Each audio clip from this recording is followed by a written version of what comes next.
याद है वो शाम जब बारिश हल्की हल्की बरस रही थी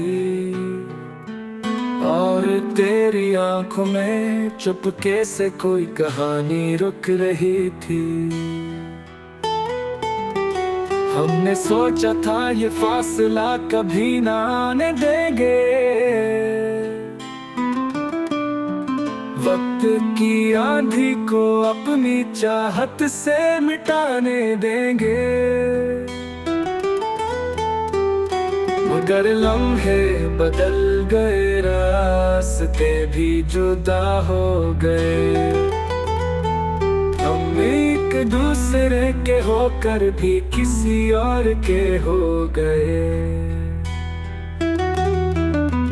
अब बस दिल के आंगन में यादों के पत्ते गिरते हैं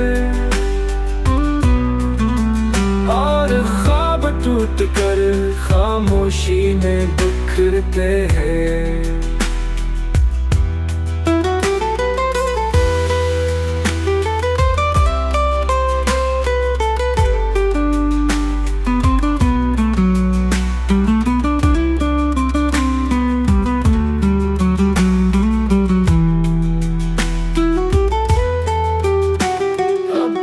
दिल के आंगन में यादों के पत्ते गिरते हैं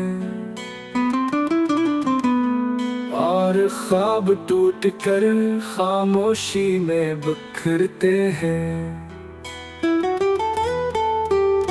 मगर लम्हे बदल गए, रास्ते भी जुदा हो गए।